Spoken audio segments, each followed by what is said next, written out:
Tahiti, with its beautiful clear water, stunning scenery, and epic surf, provides the backdrop for this episode of Nomads. Since the movie Endless Summer put Tahiti on the map, many surfers have made their pilgrimage to surf this beautiful locale. John Bilderback has become an icon in the sport of surfing. He is one of the most influential photographers the sport has ever seen. While working as Surfer Magazine's senior staff photographer, John was able to see some of the most beautiful surfing locations in the world, including the French Polynesian chain that makes up Tahiti. I came here first about 15 years ago. I've been here, I think this is my 6th trip. It's kind of important to me because it's, in some ways, the birthplace of surfing. Through the years, he has watched surfing change, losing its sense of adventure and pure soulfulness. Surfing was much different than it is now. Everything was wide open.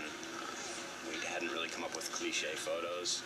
There weren't sort of standard route itineraries around the world like there are now. You know, Fiji this time of year, Tahiti this time of year, Australia this time of year. It was all brand new. It felt a lot better. It felt more like we were really exploring. In the last few years, it's come down to sort of these manufactured surf adventures where people lay down their credit cards and, you know, are chauffeured into an adventure. Surfing is an incredible thing. Of course, it doesn't surprise me that a lot of people want to do it. It's just lost something, I think. I think that's probably why we took up kiting and these other ways to ride waves. You know, you see all these people doing stand-up paddling now and all these different things where you can still try and find that same enjoyment. I think that's kind of what put this trip together in a way. We wanted to get back to what we had really started surfing for. John has returned to Tahiti, this time behind a video camera to work on Lines, a progressive new kite surfing movie. With a fully loaded boat at their disposal, the crew will have 10 days to seek out the wind and waves that make Tahiti so special. The people that we've brought sort of represent our best crack at it, you know. We've got some really talented kiters that are also good travelers, intelligent people. The crew arrives late at night, nervous with anticipation. The next day will not disappoint them.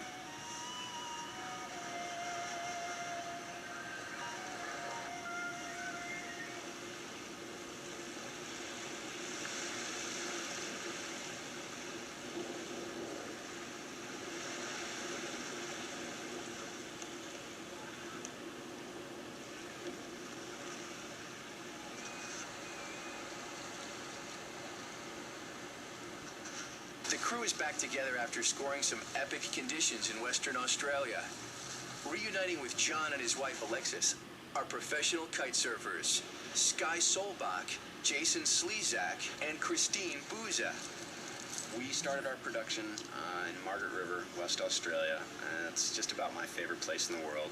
This was my 19th trip, and it's pretty reliable for real good Indian Ocean swells. And we spent 2.5 months. A lot of the same crew we have here. We had access to some pristine water, good wind, and solid surf.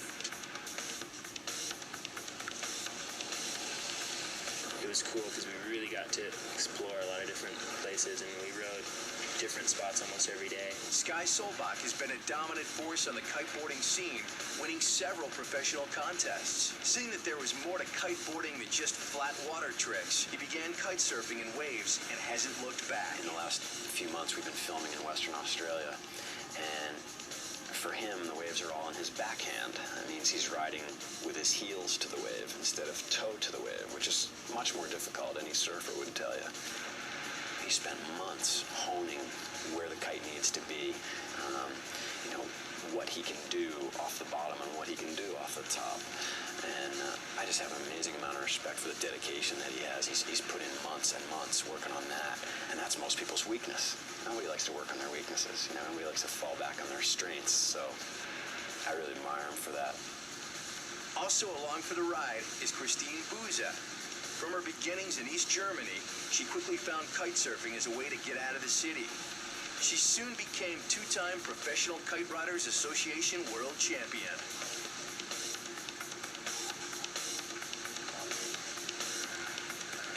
I spent 3 months in Australia, Western Australia, with great waves and great wave riding conditions. I never really rode waves on a kite before, but I had a lot of good wave riders around. I learned a lot from them, and I just had so much fun doing that this is basically what I really want to do now. I've never seen anyone take on the surf and apply themselves like that. I mean, she would go out every day and try the biggest wave she could get and try all the big, hard moves with no fear. And I can tell you, man, she got licked. She got licked. And she would get up and smile and jump right back on the horse.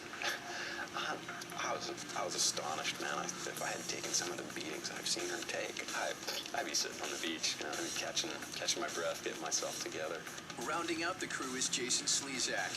Jason has made it his mission to bring kiteboarding to the masses. Coaching in Cape Hatteras, he continually finds ways to push himself.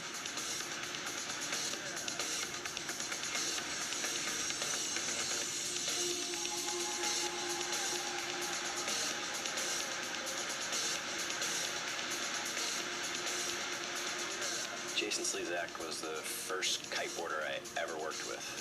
We met each other on the beach in the real early days of the sport. He's been a great friend ever since. He's one of these guys that you can count on, you know. Somebody needs to drop the anchor, he's up there, you know. You need a hand with something, he's there. And that's great, you know. There's a lot of great athletes, but I need great athletes that are also great people. So, pretty happy to have Jason along. Hoping to build on the epic conditions they encountered in Western Australia, John decides that Chopu will make an excellent start to this new adventure.